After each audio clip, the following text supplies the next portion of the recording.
Donald Trump's record low approval rating not bad at this time. At this point in their respective presidencies, almost every leader since Harry Truman has been enjoying a honeymoon with approvals in the high 50s and up. The exceptions are Gerald Ford, who had just pardoned the disgraced Richard Nixon, and Bill Clinton, who recovered and left office with approvals at 66%. Now, Donald Trump has set a record low of 36% and record high disapprovals of 58%. On the upside, the ABC News, America/Washington Post poll shows Mr. Trump's base remains loyal. But on the downside, his support is slipping among voters who supported him despite having previously voted for Barack Obama. The president responded to the poll on Twitter, saying, "External link Trump tweet polls it wasn't.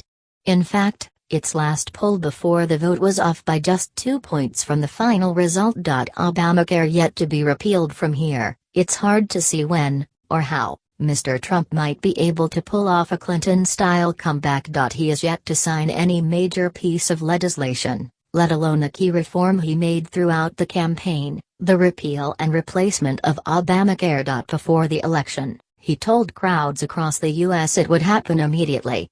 It hasn't. It's stuck in the Senate with both moderate and conservative Republicans yet to commit to a bill that is also deeply unpopular with voters. The White House says Mr. Trump has been making calls all weekend trying to convince wavering Republican senators to support it. But the president has also been preparing the ground to shift the blame to them if it fails. "I will be very angry," he said last week in one of his now rare interviews. "I hope they do it. They've been promising it for years." One key problem is that Mr. Trump hasn't been out there campaigning for it, as he did so effectively during the election. Video: Trump has no desire and no capacity to lead the world. ABC News, an administration under siege. His administration is under siege over his campaign team's contacts with Russian nationals and their constantly changing explanations, as new details are revealed almost daily. And it's not just healthcare that's stalled. Everything from tax reform to North Korea is being sidelined.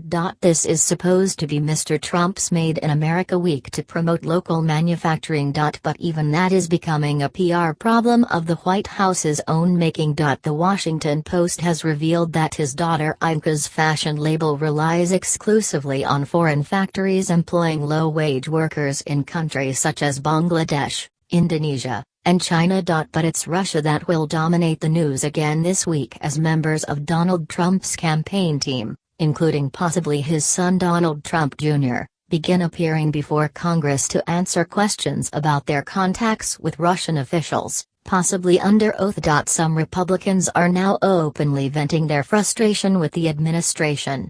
Many face re-election next year. If Mr. Trump's strategy is to shunt the blame for his failed agenda to them, a comeback becomes even more unlikely.